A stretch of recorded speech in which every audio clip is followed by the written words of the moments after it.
کراچی کے علاقے لانڈھی کی مانسہرہ کالونی میں غیر ملکیوں کی گاڑی پر خودکش دھماکے میں 2 دہشت گرد ہلاک ہو گئے۔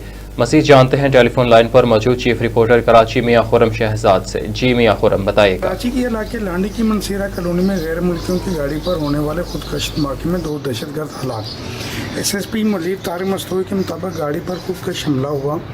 دھماکے کے بعد پولیس اور ریسکیو ٹیمیں جائے وقوع پر پہنچ چکی ہیں اور امدادی سرگرمیاں شروع کر کے واقعے کے زخمی کو اسپتال منتقل کر دیا گیا ہے۔ پولیس کے مطابق جس گاڑی کو نشانہ بنایا گیا اس میں غیر ملکی سوار تھے۔ دھماکے کے وقت فائرنگ بھی کی گئی۔ دھماکے میں 3 افراد زخمی ہوئے۔ پولیس کے مطابق واقعے میں جاں بحق ہونے والے افراد کی تاحال شناخت نہیں ہو پائی۔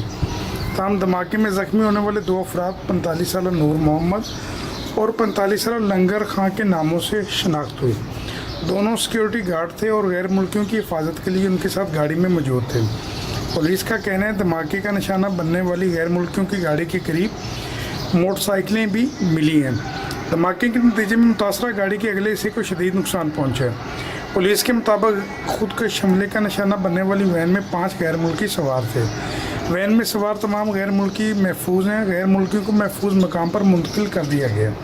ایک خودکش حملہ آور دھماکے میں ہلاک ہوا جبکہ دوسرا ساتھی اس کا پولیس فائرنگ سے ہلاک ہوا۔ پولیس کا کہنا ہے کہ ابتدائی اطلاعات کے مطابق مقابلے میں مارا گیا دوسرا دہشت گرد بھی خودکش بمبار تھا۔ ہلاک دہشت گرد کے جسم سے خودکش جیکٹ اور بم ڈسپوزل اسکواڈ اور ٹیمیں اس کا معائنہ کر رہی ہیں۔ پولیس حکام کا کہنا ہے کہ غیر ملکی ایکسپورٹ پروسیسنگ زون میں کام کرتے ہیں۔ وین کو موٹر سائیکل پر سوار خودکش بمبار کے ذریعے نشانہ بنایا گیا۔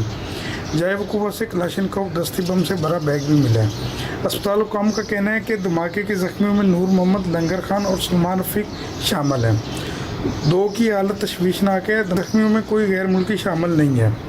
جی